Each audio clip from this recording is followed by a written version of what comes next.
Good evening, everybody. Sorry, Matthew, you're telling us a story. Good evening, everybody. Welcome to Wigan Fan TV. I can't shut the Wigan Runner up, maybe because he's on time. Who are we waiting for? We're waiting for Stu, aren't we? Stu, did somebody say Stu's logging in? No, we can't see him. Anyway, we'll plough on without Stu. So joining me tonight, Mr. Matt McCauley and Matthew Mellin, and then Stu hopefully will join us at some point if he wakes up from probably a nap. Good evening, gents. Are you well? Yeah, I'm good. Thanks. Good. And what it's a nice show, isn't it? We've got 2 points on the table this time. Last year it was -2, so it's a nice change from this time last year.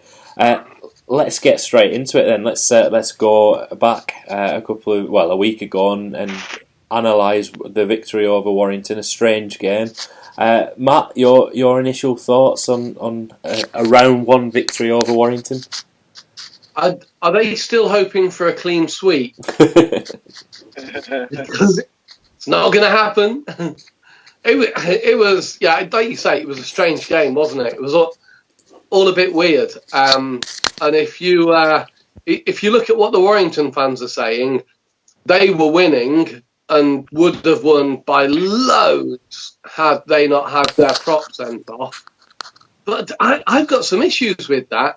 Wigan were starting to take control of the game. They were just scoring a try when one of our key players was decapitated. And when I think the loss of such an influential hooker, who both me and you agree he's going to be the key player this season, yep. I think that gave us more issues than them having to play with 13, 12, 11, 10, 9, 8... however many dirty Warrington players they wanted to get sent off. So that's my take on it. Matthew, yourself, your thoughts on a round one victory over Warrington, and we'll get into it. We'll get into that tackle in just a minute as well. For me, even though the result was good, it just felt so good to be in that stadium and rugby league be back on the January again. It was really cold on Thursday, wasn't it? But I know we won. That's good news. It was fantastic. But I was just so happy to be. For some reason, it seems like the off season's been longer than ever before this year. Probably because we used to get into the grand finals, so that's why it felt longer. But it was a good victory, wasn't it? Obviously, if they didn't have the play sent off, I still think we would have won. It was a bad tackle. French was good. Felt like some of those dummies that he did when he got through and scored the try just made him look silly, didn't he? Absolutely. I've got a really good feeling that he's going to be, he could be the man of steel this year. He certainly made a good start, didn't he? Matt, standout performance for you. Obviously, we've got Bevan French. The main man. Yeah, he's here. Let's bring him on the screen. Morning. Nice of you to join us, Stu. What time to call this? How's it going, sport? You've turned Australian now as well? No, just being stupid. Alright, okay. Nice of you to join us, Stu. We'll catch up with you in just a second. I'll give you a couple of minutes to wake up. Matt, we just mentioned Bevan French there as a standout player. Anybody else for you that stood out? Particularly the changes that had to be made when we lost a key interchange in Sam Powell being sent off. George Burgess, probably one of a debut to forget, but he's an interchange that we lost. So with such a young bench to have two players there in that rotation, who stood out for you, Matt? Ben Murdoch-Masila. No, sorry. I'll tell you who stood out for me. Morgan Smithies, again. I thought Bibby had a good game. I thought he was solid. Bevan French, though. Come on, Bevan French. There was a few bits, wasn't there, with Bevan French that were... I think he acknowledged it in his in the interview after the game, where he was a little bit gassed at times, and he got Zach Hardacre to drop back at fullback, which is a little bit concerning when he wants to. When you're playing fullback and you're only involved in, you're not involved in every second of action, are you? That was a little bit concerning to see him go drop back all the time. He wasn't gassed at all. What had happened is he'd been snogging a woman who he'd met on a dating site who'd been drinking night with us. Of all the excuses. That is pretty incredible this week, isn't it? Stu, good Thanks. evening, welcome. All right, Sean. Who stood out for you in that victory against Warrington? Well, Mr. Powell. Until he got that big bear hug by the brute, let's just say. But he was in the heart of it. Clearly, we went a bit misshaped, didn't we? But the signs are there. First game in, brilliant. But no, pleased with all the lads. Apart from, disappointed with our marquee signing. But we'll wait and see how we progresses during the rest of the year. It's hard to judge, isn't it, after like a 20-minute performance? He's carrying an injury into that. It's obviously a bad tackle. I mean, what a comment on here. When it's kind of looking ahead to the Castleford game, really, like Gary puts on Twitter. Matthew, I'll come to you with this one. Is do we really need to play Sam Powell against Castleford? Let's have some duty of care to our team. So he can play as long as he passes the head test, because it's been the full 8 days that will have passed between the concussion and the next game. So time frame is fine. He just needs to pass the test. Is there a duty of care for Wigan there to not play him, because it was a bad knock? I mean, he was knocked out before he even hit the floor. Matthew. So we're going to have this. We have these rules every week where it starts with a name, then there's a question. Matthew, right. There you go. Just okay. I'm putting it out there. I've only done it 3 weeks in a row. Go. I'm not used to answering the hard ones. So absolutely right. Let's be honest. We never travel to Castleford well anyway, do we? But that's not the point. Don't risk him. After going through that, like you said, he was out before he hit the ground. And I'm sure, as an athlete, his instinct's going to say he wants to play and he wants to keep his place, but only he's going to know how he really is. But I would say rest him. It's a game early in the season. It doesn't need to risk getting really hurt again, in my eyes. Matt, your thoughts on that? Is it worth taking the risk second round of the season to put him in there? Remembering that we did something similar. Obviously, it wasn't a head injury with that St Helens and Salford game back end of last year, and he just wasn't anywhere near fit. We run the risk of then potentially losing him for a few more weeks if he plays. I don't care who the player is. I don't care who the game's against. You don't risk a player who's just taken a head knock like that and been concussed. I just don't think it's right. It doesn't sit right with me. Stu, one of the players that stood out for me, and interesting to get your thoughts on this, we spoke about him a couple of weeks ago, Liam Marshall. He just, in defence, that the improvement that Liam Marshall has had over the past few years has been absolutely incredible. I don't think we can give him enough praise. Did you like what you saw from Liam Marshall, and how about Joe Burgess, considering the week before he had the very early tackle, let's call it that, at Leeds? Do you think he's slowly perhaps getting his confidence back? As on Marshall first, I think it's that Rufus Hound you look. That thing through Sean. Like Rufus Hound, isn't it? It does actually. On a plus note, brilliant, fantastic. Budgie, when he made that break, I still think that if it had been 2 games on Toronto, I think he would have got there. Just a bit lacking fitness, but good to see that his positivity is coming back. You know what I mean? And we've got Manfredi in the Matt. I can see you counting Matt back in. But yeah, Matt. But as you say, brilliant again. As on the show, Sean. As for the Powell thing, do we dare risk him at the graveyard? Because Castleford to me is just a graveyard, and we don't want to start waving the Hindu.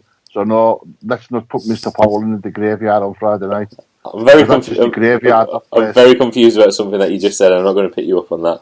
I think you meant hoodoo rather than Hindu, but never mind. That's for that's for a different show. Okay, we know what you mean. I know what you mean. The guys from who do the Brian Bevan podcast sort of sent me a message on the day after the game about how they feel it was a bit of a moral victory for Warrington, and I think I can see it from their point of view. I think if we've beaten Warrington with 12 men famously a few years ago when Anthony Gelling scored that intercept try, but I think when you've got 12 men and you perform like that, if you're on the losing end, you can take a little bit from that if you're Warrington. But it's also I think the biggest impact for Wigan was losing such a key playmaker in Powell and having to shuffle around from that, and that massively affected us and the two interchanges. But a good start to the season, I think we'll all agree. Better than losing, better than being on -2 points as we were this time last year. Next thing to discuss is over to Mr. Wigan Runner, to talk about Mr. Wigan, who's in charge of the country. Sean Wayne, England coach. Mr. Wigan Runner. Your thoughts on having a Wiganer in charge of the national team? As Alan Partridge would say, Jurassic Park. Exactly where it should be. So I've always had a problem when your country is being represented by someone that is not from your country. The players have to be from the country, so why does the coach not have to be? I've never got my head round how everyone just bypasses that. Is there anyone better than Sean Wayne to be the coach for England going into the Ashes this year and then the World Cup next year? And that's not biased because I'm from Wigan. That's because of what he represents and how proud he is to be English and how much he loves rugby league. You just know that he's going to get the best out of the players come that World Cup, and could you want anything more? He'll be singing the anthem like they all should be. It's just what you want, isn't it? Absolutely. What I want, anyway. Keeping with the Alan Partridge theme, Dan, your thoughts on Sean Wayne taking over as England coach? Could be either of you, couldn't it? One of you go. I'll be Dan. Dan?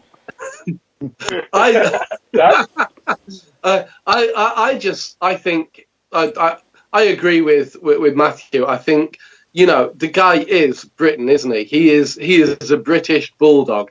There's a reason why you have never seen Sean Wayne in the same room as that Churchill dog. It's because they are one and the same.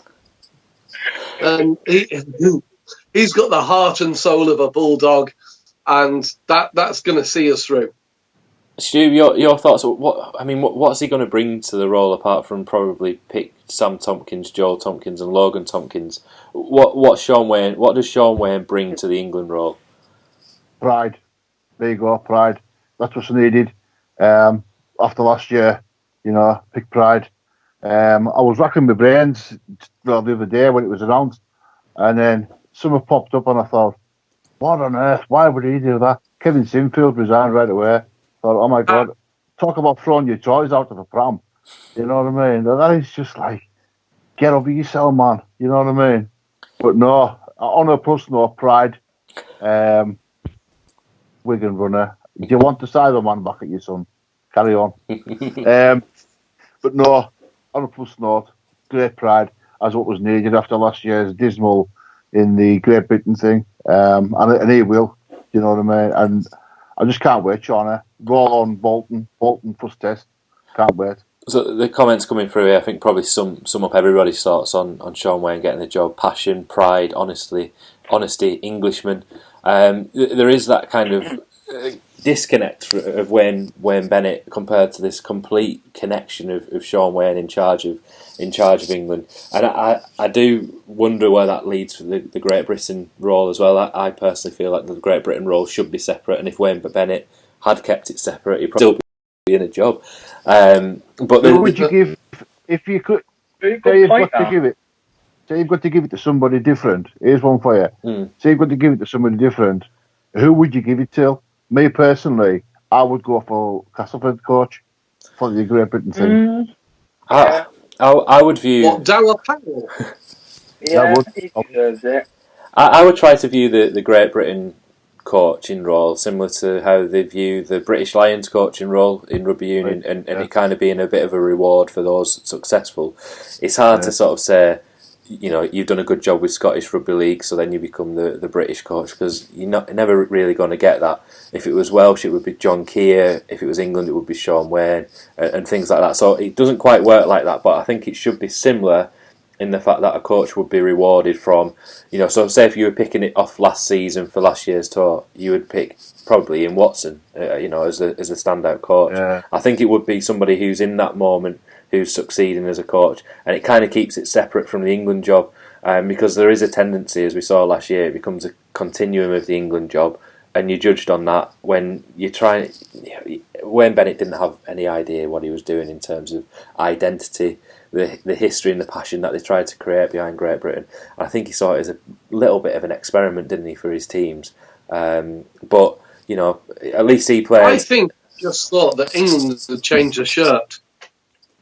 England should change the shirt.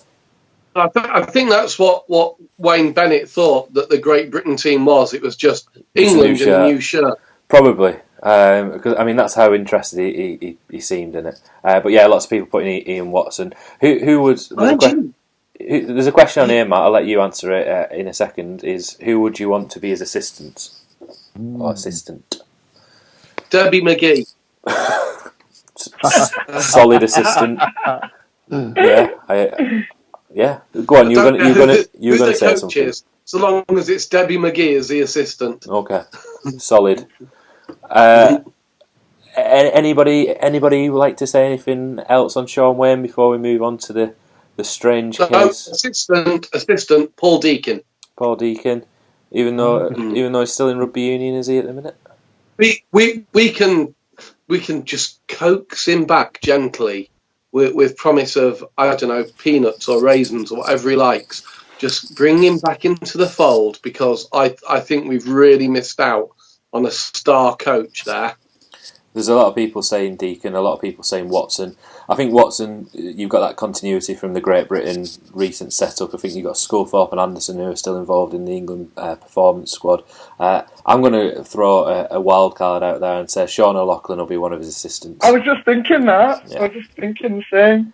It's his last season. He's not going to get picked for the squad because he's not going to be in the World Cup. He won't get picked for the Ashes, because I'd be disappointed if he did, because I think we should be building towards the World Cup. But I think he should be involved, and I think that's quite a nice, good thinking, Matthew. I think there's a good chance to that coming as well. I think it's perfect fitting. I think he's going to go into a role of coaching of some sort, isn't he, Sean? Yeah, I hope so. Anyway. Matthew Pennington says Lee Radford as assistant. Can you imagine Radford and Wayne on the same coaching team? I mean, Ron, ring the bell, ding ding. That would be, as a united front, that would be pretty incredible. A pretty frightening thing for the Aussies to face. But that, it's a good shout that there, isn't it? Lee Radford. Talking of Sean O'Loughlin, Matthew, over to you. Your little news this week of you starring alongside Sean O'Loughlin. Do you want to tell us a little bit about that? Oh, the camera falls over in excitement. The stars of the show, Sean O'Loughlin and Jenny Meadows. So Sportsman's Dinner we've managed to organise. It took months to get, but we finally sorted it. 7th of March on Saturday, Highfield Cricket Club. We're doing a Q&A. We're going to ask questions to Sean and Jenny about the careers, Wigan, sport, what it's done for them, and basically all the money that's raised from this night is going to my dodgeball team, Wigan Dodgeball Warriors, to take them to Cairo, Egypt, to the Dodgeball World Cup. So the whole night, in my eyes, is about what Wigan represents, and I'm trying to make my team also recognise, legends like Sean and Jenny, how they started off from nothing, and show them what they can aspire to be like as well, with what it means for them to represent Wigan the way they do. So we've still got tickets left as well, guys. If anyone wants any, just send me a DM or I'll give you Sean's number and ring in. Brilliant. I'm assuming you mean Sean O'Loughlin rather than me. Give them Sean O'Loughlin's number. I didn't mean you. No, give him Sean O'Loughlin's. And I assume we can ask you questions if we want as well. There's nothing exciting with me though. That's the problem there. They're the ones with the stories. Right, well, so you can go on to... exciting. You've met a hotel sex robot.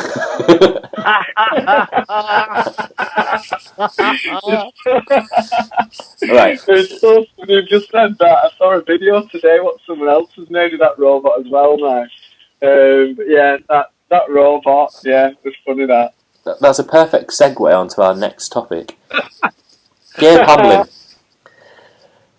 excuses as to why you took cocaine during a performance period, so days before and after a game, as we know with Zach Hardacre are called the sort of the game days.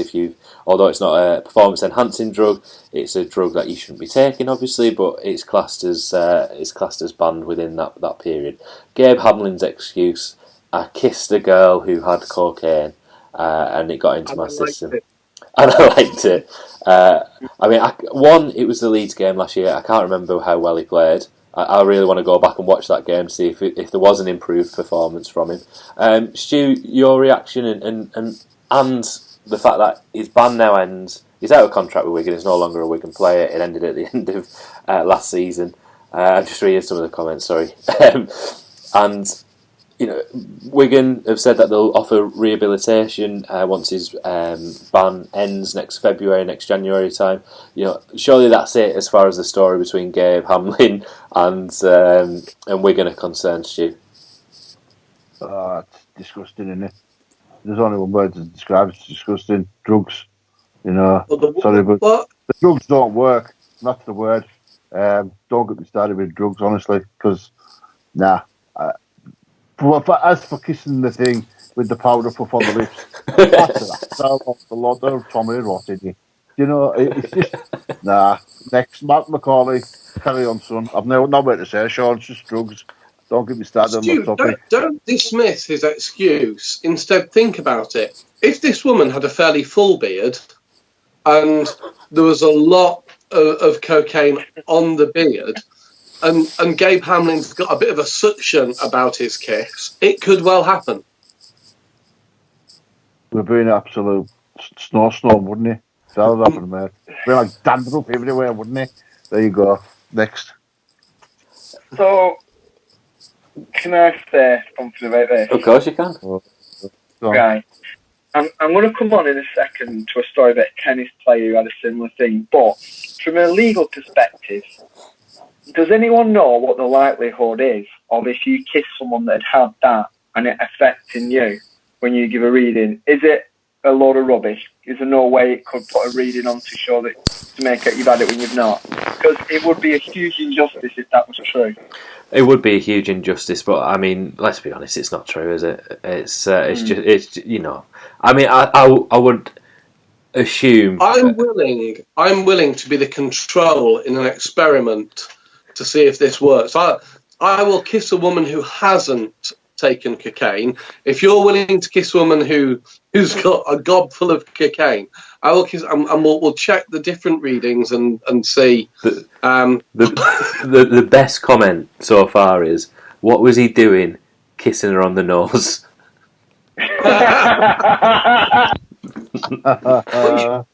You mean there's another way? Matthew got so excited that his phone's turned over, and I think he's put the phone down, and he was just about to tell us, I think, about that the tennis player who used the same excuse. Never mind. Oh, here we go. He's coming back in a second. His little Skype thing. There.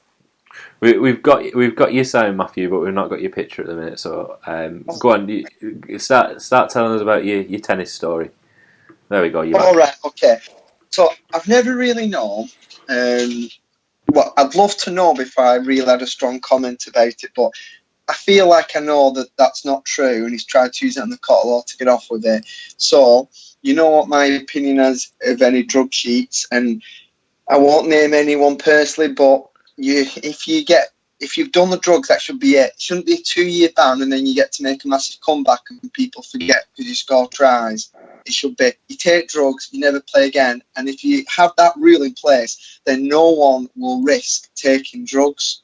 And that needs to be in place to set a standard of expectation that people abide by. So back to the side, there's a tennis player called Richard Gasquet, and he failed a drug test about 10 years ago now. And he kind of admitted it publicly.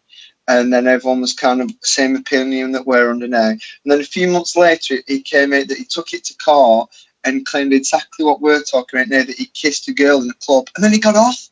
And then everyone forgot about it. He got off, but did he get off with the ban? Yeah, the ban was removed. and he was able to play tennis again. And now very few people remember this. And it's like, well, like, is that because he had a better lawyer? Or was the count lower? Did he not kiss her as much? Yeah. Was there no tongues involved? So many questions. Did she have a massive nose? This, you know, I mean, that might be the difference between, you know, Wigan cocaine and elsewhere. You know, maybe in the tennis communities they can go for premium stuff, which actually shows up on counts.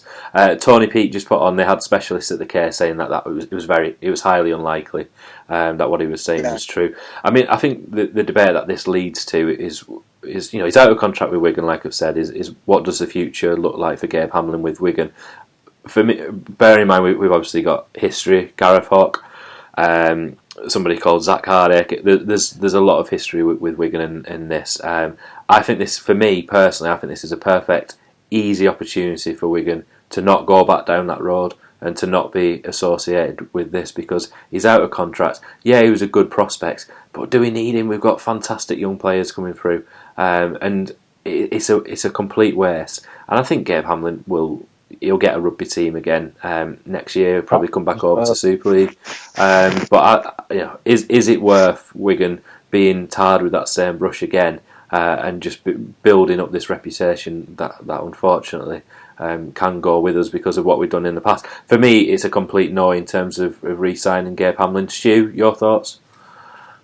I think he'll end up a Catalan in just the 2 years. I think he'll end up. From my prediction.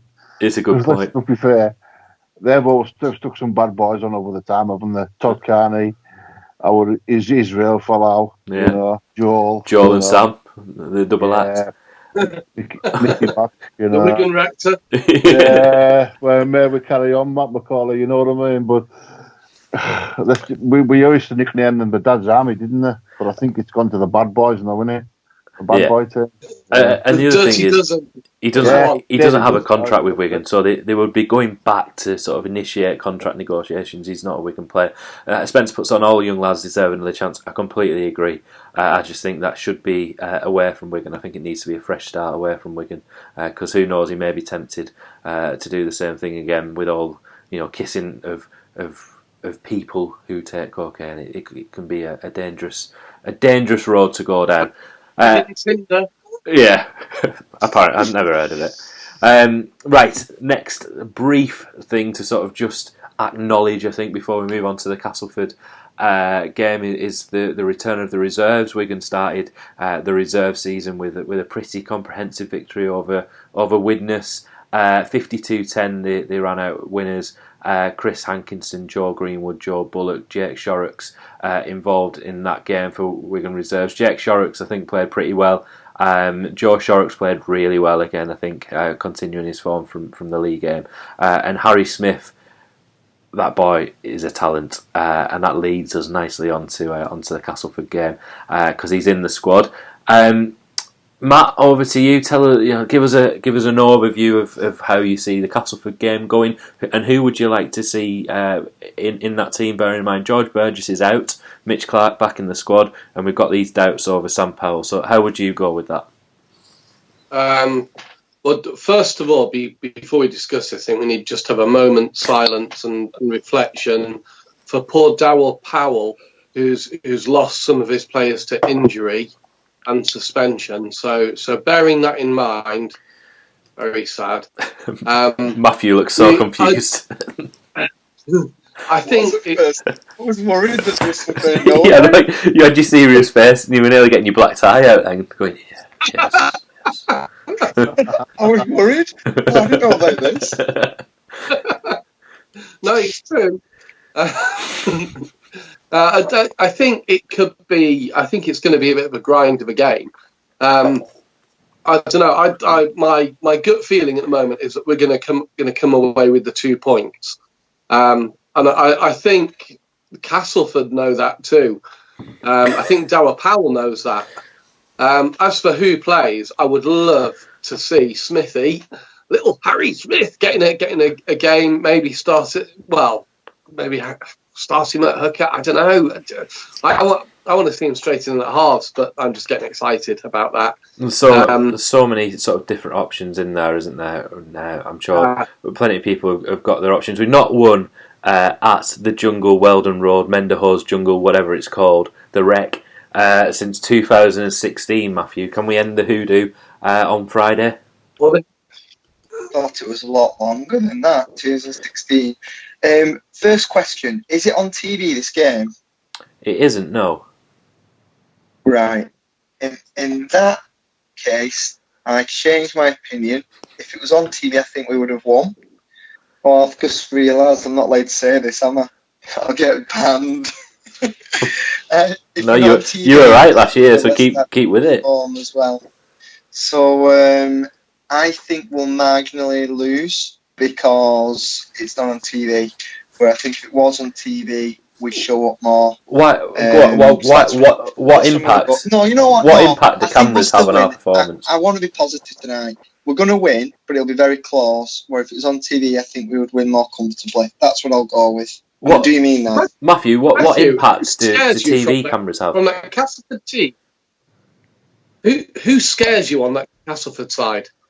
It's not that. It's the fact that we always seem to lose and lose comfortably when we go there. I can't believe it's in 2016. I thought he was going to say 2006 or something then. No, it's not we that always seem to... And this match is never on TV, is it?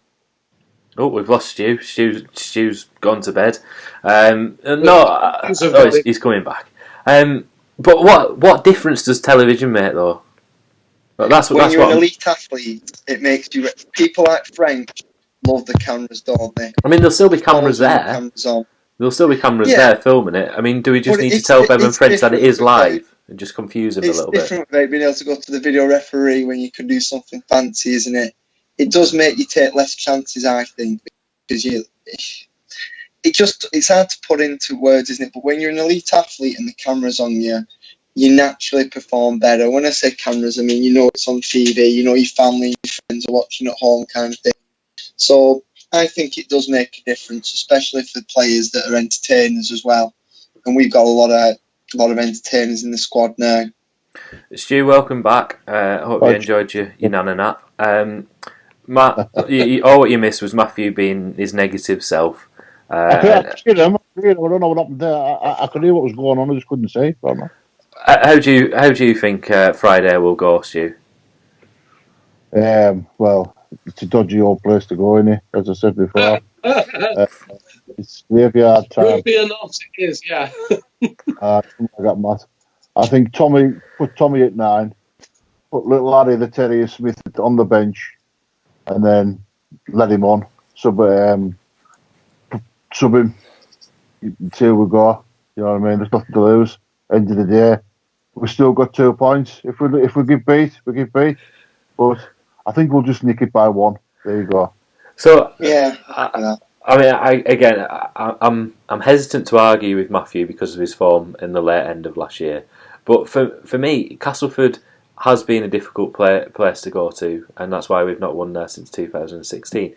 But you look at the Castleford side. This is a Castleford side that, like Matt said, Darryl Powell's making excuses already. That I think he said I might be without 10 or 11 players. I mean, he's without 3 players and 1 suspended. It's not that bad.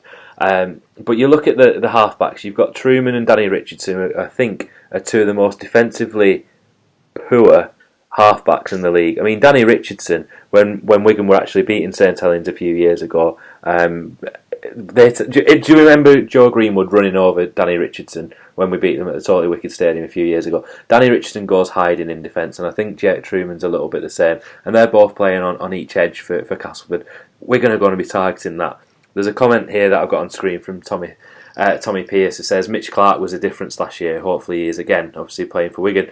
I think the biggest difference between the 2 teams last year was the pack. And our pack we got absolutely beat up, didn't we? We had a 20-point lead. We threw it away, and we just couldn't deal with him.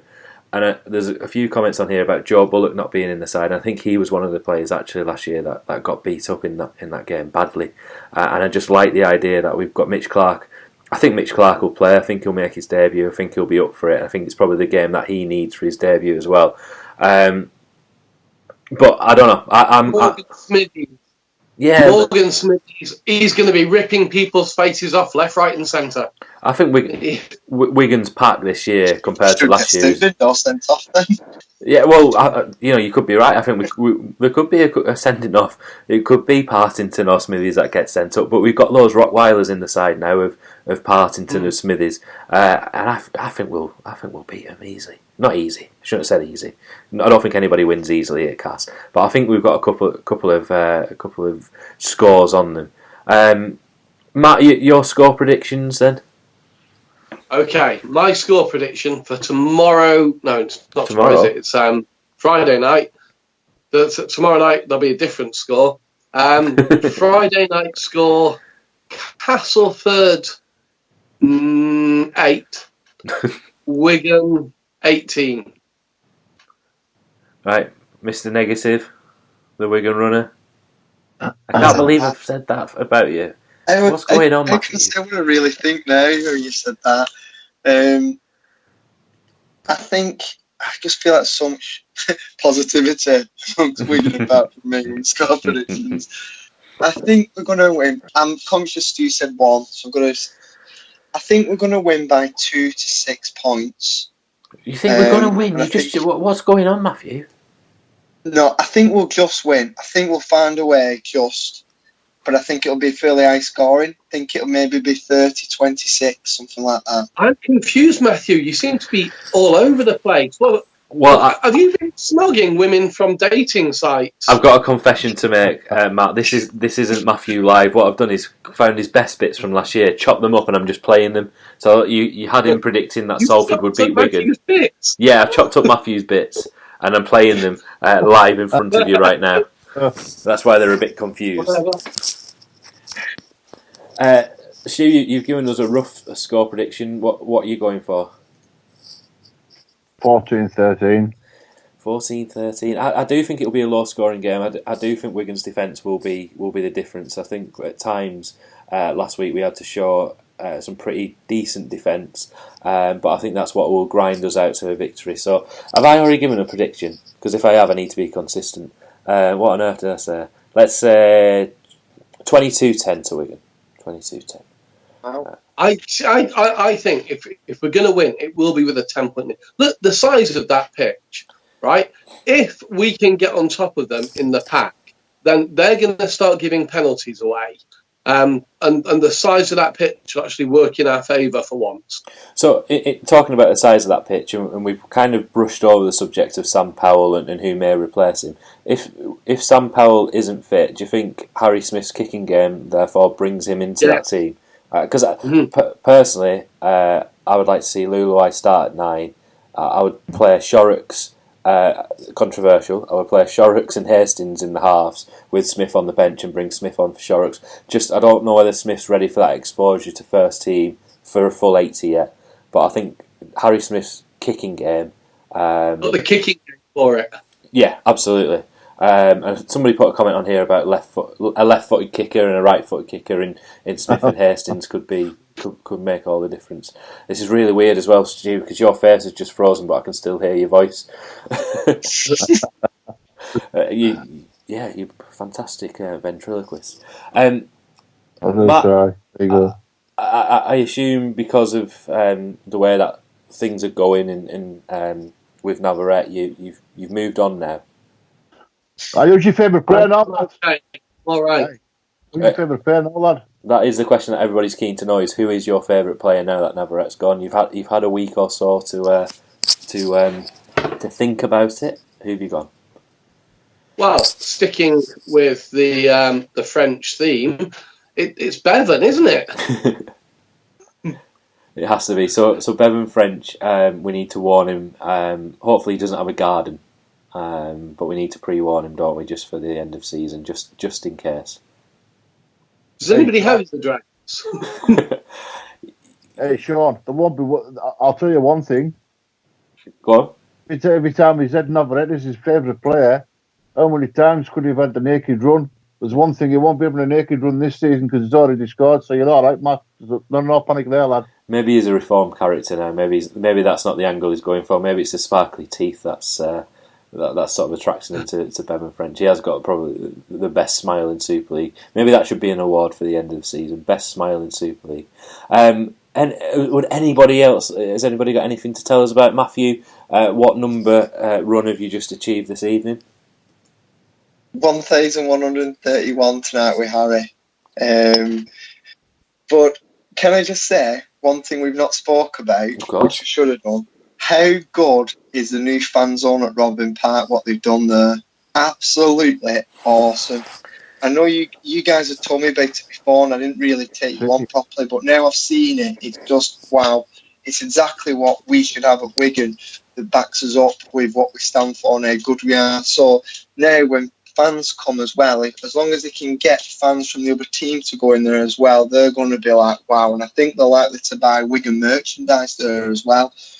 Because let's be honest, the stall that's in the Grand Arcade is kind of like a little box, isn't it? Yeah. So to have that there on match days now, there's so much more room to have everything in, and it makes you want to spend your money and get memorabilia really for Wigan. There's a couple of things on the fan zone that have happened this week as well for anybody that's interested. So the fan engagement board that kind of still exists. There's been a few suggestions put to the club about how to improve it. Obviously, acknowledging that was the first time really that it's been inside. So I think, and first of all, Paul Holden's put on here, the first thing that is being addressed is the price of the drinks. So £4.50 for a pint. That, I believe, is being addressed for the Toronto game. And I can't say on behalf of the club or sort of speak for the club, but I do think it's going to be cheaper. I think they've agreed a new pricing structure. So, Paul, I would expect that to be much cheaper. So don't let that put you off. The comments that have been put towards the club are variety of drinks and the price of the drinks. So they're looking to address that. Variety of food. I don't think I can say who they're in discussions with, but I know Martin McLaughlin is in discussions with, let's just say, a local Wigan company who will be there to provide, maybe specialise in pies. They'll be there to provide food, hopefully, for the Toronto game. They're in discussions with them to do that. There's a few things about the toilets, disabled toilets, access signs, which are all being addressed. But the really good thing is, I think, obviously, I haven't seen it inside, but the photographs look fantastic. I think there's a buy-in now from fans that this is the place to go and give money to the club. But they're addressing all of those things, and I think they're taking the feedback really seriously as well, and they can actually make changes to it, which is really, really great to see. But yeah, we've now got a place for fans, haven't we, where we know that the money's going back into the rugby club, and it's open after the game as well, which some people may not have realised as well. So thanks for bringing that up, Matthew. Gents, Matt, you've not got a rap for us this week, have you? It's just a Castleford game. I don't call me Mark. I said Matt. You said Mark, clearly, and he's not even here. He's on my mind. I don't have no, but I tell you what I do have for you. Do you remember a couple of years ago we interviewed live on air Dennis Betts, and disappointingly it turned out just to be a tin full of gravel. I've gone one better this time. Would you like to do a live interview right here and now with Dower Powell? Go on. I'm amazed that you've managed to get him down south, to be honest with you, but let's go for it. Here he is. Look, here. So, any questions? Go on. Ask him a question. How many injuries have you got this week, Dower? How many, Dower, have you got? Hang on, the answer's coming. Here it comes, look. I mean, it'd be really good if we could read it. Looks like a zombie. Right, he said, in his exact words, moan, groan, whinge, whine, grumble, compo, feggy, clegg, eump. Right, ask him another one. How jealous are you of Sean Wayne getting the England job? Oh, hang on, here it comes. Here's his answer. Coming now, look. This is live. You wishing you got a short piece of paper now? I've got one, Mark. He says, Moan, Parkinson is my secret dad, grumble whinge. One last question to finish the show. Go on, Matthew. Go on. Okay, Darryl. What do you think about the pedestrianisation of Norwich Town city centre? Norwich Town city centre? That's confusing. It's off Partridge, it's a Partridge call. That's confusing, Matt. That's very confusing. Because I'm hoping any Partridge fans will get it. What part of it's more what part of Matt's body that was, to be honest with you.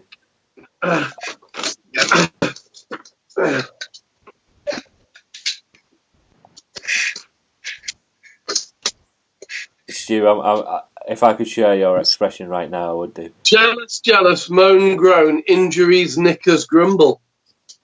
And on that note, Stu, Matthew, Matt, thank you for joining us next week. We've got a special show that I'm pre-recording. I might go live, might pre-record it on Saturday with a couple of podcasters from Toronto, which is nice and exciting, ahead of our first game with Toronto. So, and hopefully we'll be on 4 points by then. So everybody, thank you for watching. Thanks for your comments, and guys, thanks for your time as always. And we'll speak next week. Thank you.